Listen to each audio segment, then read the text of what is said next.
TNPSC aspirants இந்திய விடுதலை போராட்டத்தில் பத்திரிகைகள் ஆயுதமாக மாறிய காலமே பத்திரிகை புரட்சி. பத்திரிகை புரட்சி என்றால் மக்களிடையே அரசியல் விழிப்புணர்வு, சமூக சிந்தனை மற்றும் தேசிய உணர்வை உருவாக்கிய இயக்கமாகும். இந்தியாவில் பத்திரிகை வரலாறு 1780ஆம் ஆண்டு தொடங்குகிறது. ஹிக்கியின் பெங்கால் கெசட் இந்தியாவின் முதல் பத்திரிகையாகும். தமிழ்நாட்டில் பத்திரிகைகள் ஆங்கிலேய அநீதிகளுக்கு எதிராக மக்களின் குரலாக செயல்பட்டன. 1777ஆம் ஆண்டு சென்னை உயர்நீதிமன்றத்தில் டி. முத்துசாமி இந்திய நீதிபதியாக நியமிக்கப்பட்டார். இதற்கு ஆங்கிலேய பத்திரிகைகள் கடும் எதிர்ப்பு தெரிவித்தன. இது இந்தியர்களுக்கு எதிரான இனவெறியை வெளிப்படுத்தியது.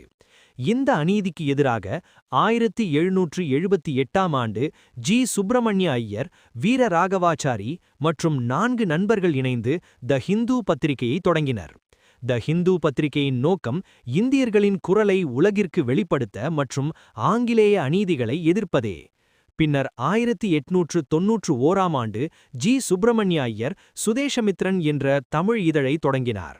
1899ஆம் ஆண்டு சுதேசமித்ரன் நாளிதழாக மாற்றப்பட்டு தமிழ் மக்களிடையே தேசிய உணர்வை வலுப்படுத்தியது.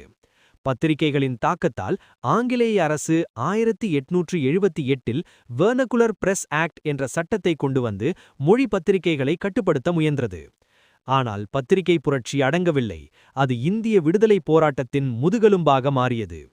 டிஎன்பிஎஸ்சி தேர்வில் பத்திரிகை புரட்சி என்பது விழிப்புணர்வு, எதிர்ப்பு மற்றும் தேசிய உணர்வு என்பதற்கான சிறந்த உதாரணமாகும்.